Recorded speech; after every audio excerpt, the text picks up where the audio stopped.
मेरे पैरा तले की रखा पैने इतनी हीट पे देना है, इतना मैं गर्म पे करना है, पसीने पे निकलने तो उसने भी की सारी वैरायटी मौजूद है। होलसेल मार्केट है ते सस्ती मार्केट है। गला करसा खरिया साहब सचिया ते सुचिया अस्सलाम वालेकुम वीरो भराओ भैनों क्या हाल है, ठीक हो? राजी बाजी कारबत साहब खैर खरीत है अपनी खैरियत जरा दस हटियो। मैं तुसा हमारा सौगात के इनके ऐप है कि जी सर्दियां नहीं चार चांद ला सटियां बिस्तरे च बड़े पे हो सो, नान मूंगफलियां खाने पैने हो सो, खुशक में वजात खाने पैने हो सो, खुशगवार मूड होते आओ मुस्कुराने पैने हो सो, बीवी बच्चे नाल क्या मजन, अम्मी नाल भी, अब्बे नाल भी, भैणा नाल भी, भरावां नाल भी, नाल टिकटॉक भी यूज़ करने पैने हो सो, नाल असन ये वीडियो पे देखने हो सो, मज़ा आसी कि ना आसी कमेंट में लाजमी दसना है। माशाल्लाह जी गंज मंडी खलोते पे मुस्लिम भाई को खलोते पे असन पेचने फालवर भी जरा इन्होंने पुछने पलने है कि जेड़े खुशक में वजात होन इसने रेड शेड की इस बार इनो की मामलात पूरी वीडियो देखनी की वीडियो जलाई भी देनी उस तो बाद इस वीडियो शेयर भी करना है। अस्सलाम वालेकुम जी वालेकुम अस्सलाम जी। मुस्लिम भाई कितने सीरियस क्या हो गए पहले तुम ही दसो। बस जी वो ਤੁਹਾਨੂੰ देख के जरा थोड़ा ਜਿਹਾ एक्साइटेड कह सकते हो गया हम। नहीं सीरियस होन कि नहीं पहले एक्साइटेड है हुन सीरियस होन कि नहीं मैं जरा तुसी दसो। होए सीरियस होन सीरियस तुसी इन्हां ने कस्टमर हो या की हो? मैं इन्हां दा कस्टमर हां। मैं असल में ना लाहौर से आया हूं। भाई जरा कैमरा लग गया तुसी कैमरे के सिर कन्विंस हो तू सारा फासन सी काम। अच्छा मैं ना वहाँ गाड़ी खड़ी करके ना वो यहाँ से शॉपिंग कर रहा था थोड़ी ड्राई फ्रूट की। आप कह रहे हैं ना कि अभी मौसम नहीं आया, मगर ये है कि वो टाइम तो आ गया ना। नवंबर के शुरू में ड्राई फ्रूट की ख़रीदारी होती है, तो इन्होंने बाकी जो दुकान लगाई है बाहर तक लोग देख के आके देखा देखी मैंने ये 3-4 शापर ले लिए हैं।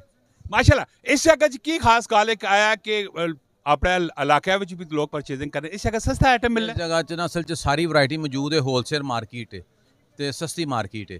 इस वजह तो लोग एक चीज़ बाहर लैन 4 चीज़ा लेन गया और देखे 104 चीज़ा ने तो फिर 10-15 चीज़ा और ले लेगा नाल। वेरी गुड इस कोई शक मुस्लिम भाई पिछले साल सस्त पाई है कि इस साल सस्त पाई सही आग साच होते दसरी बखीली नहीं करनी।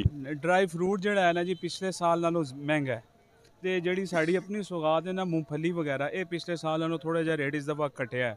अपनी सुगात तो मैं कुछ समझ नहीं आई, अपनी सुगात किस तरह? ਮੁਰਾਦ ਹੈ ਕਿ ਸਾਡੇ ਆਪਣੇ ਕਿਸਾਨਾਂ ਭਾਈਆਂ ਦੀ ਹੈ ਤੇ ਜਿਹੜਾ ਡਰਾਈ ਫਰੂਟ ਹੈ ਸਾਰਾ ਬਾਹਰੋਂ ਆ ਰਿਹਾ ਹੈ। ਪਿਸਤਾ ਈਰਾਨ ਤੋਂ ਆ ਰਿਹਾ ਹੈ, ਬਦਾਮ ਜਿਹੜਾ ਹੈ ਉਹ ਅਮਰੀਕਾ ਤੋਂ ਆ ਰਿਹਾ ਹੈ, ਕਿਸ਼ਮਿਸ਼ਾਂ ਸਾਰੀ ਅਫਗਾਨਿਸਤਾਨ ਤੋਂ ਕੋਈ ਈਰਾਨ ਤੋਂ ਆ ਰਹੀ ਹੈ, ਯਾਨੀ ਕਿ ਸਾਰੇ ਛੋਦੇ ਇੰਪੋਰਟਡ ਨੇ। ਉਹ ਸਾਰੇ ਮਹਿੰਗੇ ਨੇ ਪਿਛਲੇ ਸਾਲ ਨਾਲੋਂ। ਸਿਰਫ ਮੂੰਗਫਲੀ ਪਿਛਲੇ ਸਾਲ ਨਾਲੋਂ ਚूँकि ਸਾਡੀ ਆਪਣੀ ਸੁਗਾਤ ਹੈ ਉਹ ਸਸਤੀ ਔਰ ਅਸੀਂ ਵੀ ਪਿਛਲੇ ਸਾਲ ਨਾਲੋਂ ਘੱਟ ਰੇਟ ਤੇ ਵੇਚ ਰਹੇ ਹਾਂ ਔਰ ਅਲਹਮਦੁਲਿल्लाह ਅਜੇ ਸੀਜ਼ਨ ਨਹੀਂ ਸ਼ੁਰੂ ਹੈ ਲੇਕਿन ਵਿਕ ਰਹੀ ਹੈ। ਉਸਦੀ ਵਜ੍ਹਾ ਇਹੀ ਹੈ ਕਿ ਰੇਟ ਮੁਨਾਸਬ ਹੈ ਤੇ ਤਾਂ ਕੀ ਰੇਟ ਕਿੰਨੇ ਇਹਨਾਂ ਨੇ ਜਰਾ ਰੇਟ ਸ਼ੇਡ ਵੀ ਦੱਸੋ ਨਾ। ਜਿਹੜਾ ਸਾਡਾ ਪਰਚੂਨ ਰੇਟ ਹੈ ਨਾ ਘੱਟ ਤੋਂ ਘੱਟ 500 ਰੁਪਏ ਕਿਲੋ ਹੈ। 500 ਰੁਪਏ ਕਿਲੋ ਮੂੰਗਫਲੀ ਵੇਚ ਰਹੇ ਹਾਂ। ਫਿਰ ਜਿਹੜੀ ਮੋਟੀ ਮੂੰਗਫਲੀ ਹੈ ਉਹ 550 ਰੁਪਏ ਵੇਚ ਰਹੇ ਹਾਂ ਕਿਲੋ।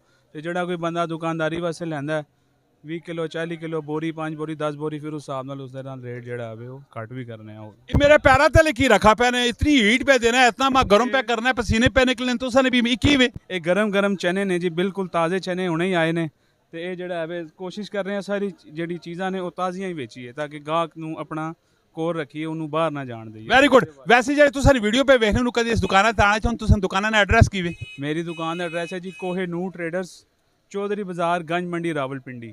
आना जी एक बारी थे राशन तुसा मिलसी असन कोई रेफरेंस दे के आसी कितने पैसे सा डिस्काउंट देसो? ਸਰ ਜੀ ਇਨਸ਼ਾਅੱਲਾ ਤਾਲਾ ਇਹ ਕਹਿ ਸਕਨੇ ਆ ਕਿ ਜਿਸ ਟਾਈਮ ਉਹ ਸਾਡੇ ਕੋਲ ਚੀਜ਼ ਲਏਗਾ ਜਾਂ ਸਾਡੇ ਕੋਲ ਆਉਣ ਤੋਂ ਪਹਿਲੇ ਬਾਜ਼ਾਰ ਦਾ ਰੇਟ ਪਤਾ ਕਰਕੇ ਆਵੇ ਉਹਨੂੰ ਵਾਜ਼ਿਆ ਹੋ ਜਾਏਗਾ। ਅਸੀਂ ਇਹ ਨਹੀਂ कहने ਇਨਸ਼ਾਅੱਲਾ ਅੱਲਾ ਦੇ ਹੁਕਮ ਨਾਲ ਜਿਸ ਟਾਈਮ ਉਹ ਪਤਾ ਕਰਕੇ ਬਾਜ਼ਾਰ ਨਾਲੋਂ ਆਏਗਾ ਉਹ ਕਹੇਗਾ ਕਿ ਵਾਕਈ ਸਾਡੀ ਇਧਰ ਮੁਹੱਬਤ ਹੋਈ ਹੈ ਇੱਜ਼ਤ ਹੋਈ ਹੈ। ਚੀਜ਼ ਵਿੱਚ ਕੋਈ ਫਰਕ ਹੋਵੇ ਰੇਟ ਵਿੱਚ ਫਰਕ ਹੋਵੇ ਸਾਡੇ ਕੋਲ ਚੀਜ਼ ਵਾਪਸ ਦੇਣੀ ਆਪਣੇ ਪੈਸੇ ਲੈ ਜਾਣੇ ਨੇ।